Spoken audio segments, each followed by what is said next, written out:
उद्या दत्त जयंतीचा दिवस आलेला आहे आणि हा दिवस म्हणजे एक वेगळी शांतता आणि दिव्यतेची अनुभूती असणारा दिवस आहे. या दिवशी सकाळी लवकर उठल्यानंतर एखाद्या मोठ्या पाहुण्याचं स्वागत करायचं आहे. तसं वातावरण बनवायचं आहे घरी. घर स्वच्छ करायचं आणि अंघोळ करून देवांसमोर स्वच्छ असा दिवा लावायचा आहे. आज माझ्या घरी दत्तगुरू आलेत आहेत अशी समजूत घेऊन या दिवशी स्वच्छ अंघोळ झाल्यानंतर स्वच्छ कपडे घालायचे आहे. देवघरात शांत मन करून बसून संकल्प करायचा आहे. श्रीपाद श्री वल्लभ माझ्या घरी आलेले आहे आणि दत्तात्रेय प्रभू आजची पूजा मी भावनेने करतो आहे. माझ्या घरी सुख शांतता आणि गुरुचं संरक्षण राहू दे. तांदळांवर छोटीशी मूर्त ठेवायची आहे. स्वामींचा फोटो असेल तो घ्या किंवा दत्त महाराजांची मूर्ती असेल ते घ्या.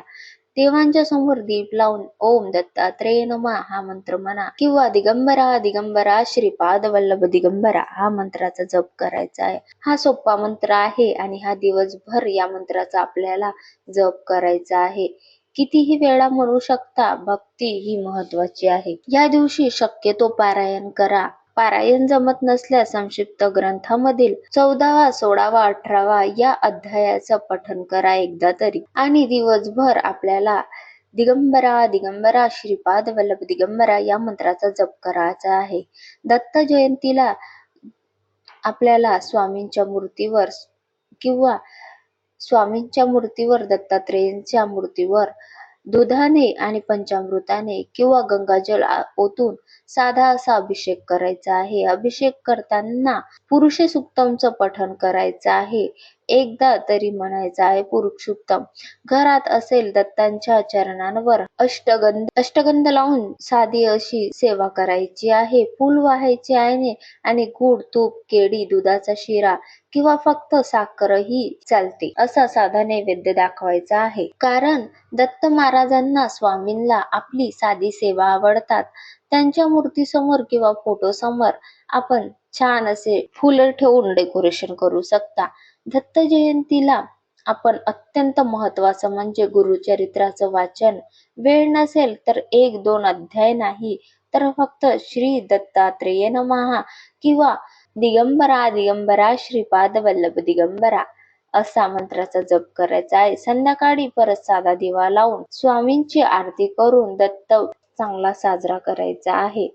दत्त सेवा म्हणजे मोठी पूजा नाही. दत्तांना करुणा प्रिय आहे आणि या दिवशी एक तरी सेवा मनापासून करायची. एखाद्या गरीबाला अन्न देणे, पाण्याची बॉटली देणे, एखाद्या भटक्या प्राण्याला अन्न पाणी ठेवणे, एखाद्या वृद्धाला मदत करणे, आपल्या गोमातेची म्हणजेच गायीची सेवा करणे. या छोट्या सेवांना दत्तगुरू सर्वात शांत, सर्वात जास्त मान देतात. दत्तांचा संदेश एकच, ज्या जीवाला मदत केली तेच माझं पूजन केलेलं असं आहे. दत्तांची सेवा म्हणजे स्वामींची सेवा आहे. आणि एकाच दिवशी गुरुवार आलेला आहे, योगायोग गुरुवार आलेला आहे आणि आपल्याला दत्त जयंती खूप मनाने चांगली अशी भावना ठेवून हा दिवस साजरा करायचा आहे. दत्तगुरु आजचा दिवस तुमच्या चरणी अर्पण. माझ्या मनात जे आहे ते पूर्ण होऊ द्या.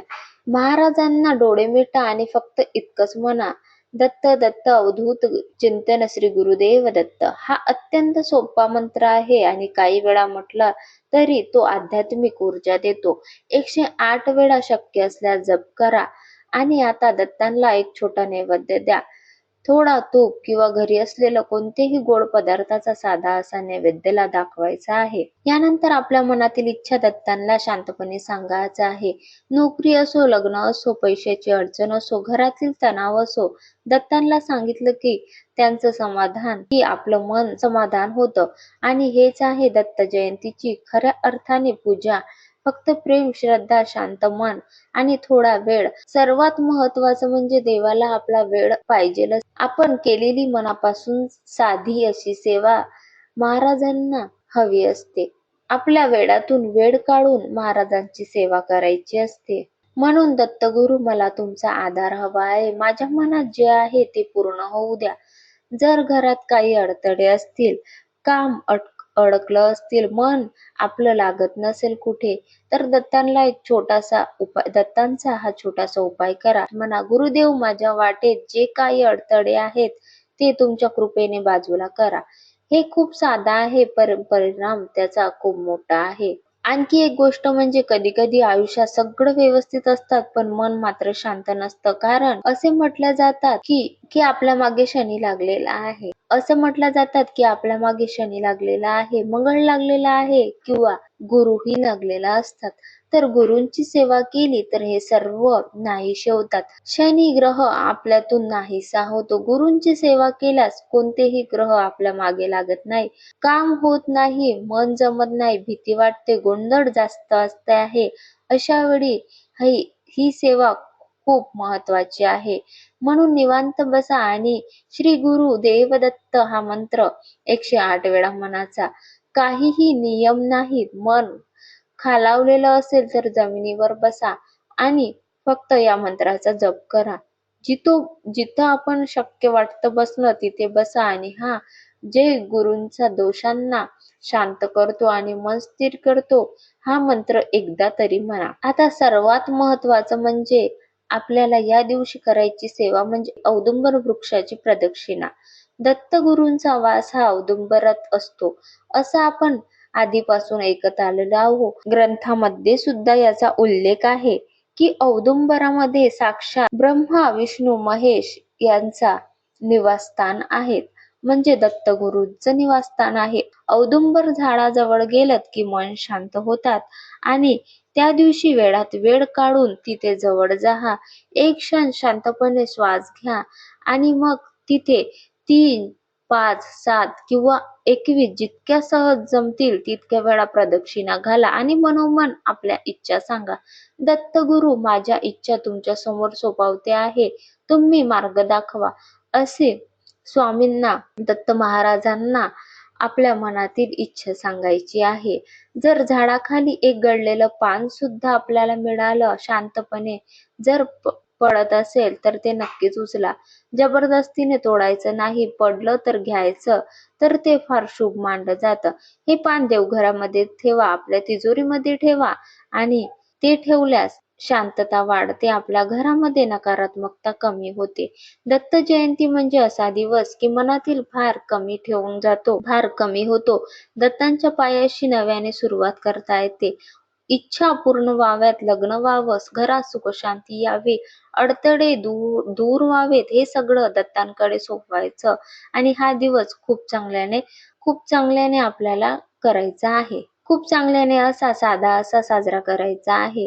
तर लक्षात ठेवा, जर लग्न जमण्यामध्ये अडथळे येत असतील तर ही गुरूंची सेवा नक्की करा. 1.25 महिना तुम्ही अनुभव घ्या आणि रोज दत्त महाराजांचं दर्शन घेऊन 108 वेळा दिगंबरा दिगंबरा श्रीपाद वल्लभ दिगंबरा अशी आपल्याला साधी सेवा करायची आहे. नियम अटी खूप साध्या आहे. आपल्याला देवांची सेवा जेव्हा करतो तर मांसाहार घ्यायचाच नसतो. हा एक नियम पाळून दत्त महाराजांचा आशीर्वाद मिळतो. ही सेवा 1.25 महिना करून बघा. सर्व आपले रस्ते खुलतील आणि विवाहामधील सर्व अडथळे दूर होतील. दिवसाच्या शेवटी फक्त एक साधं वाक्य म्हणावं, दत्तगुरु, मला तुमचा आश्रय हवा आहे. मी तुमच्यावर विश्वास ठेवतो. कारण आपल्याला गुरुच मार्ग दाखवतो. बस इतकं पुरेसं आहे. दत्तगुरु प्रेम ओळखतात, भावना ओळखतात आणि भक्तांना कधीही रिकामं पाठवत नाही. नक्की दत्त जयंती कशी करावी? तर साध्या सेवा ही महाराजांना प्रिय आहे, इतके लक्षात ठेवून हा दिवस साजरा करा. आणि हेच आहे की दत्त जयंतीच्या खऱ्या अर्थाने पूजा फक्त प्रेम, श्रद्धा, शांत मन आणि देवांना थोडासा वेळ इतकेच हवे असते. म्हणून हा दिवस साध्या पद्धतीने साजरा करा. श्री स्वामी समर्थ. जय जय स्वामी समर्थ.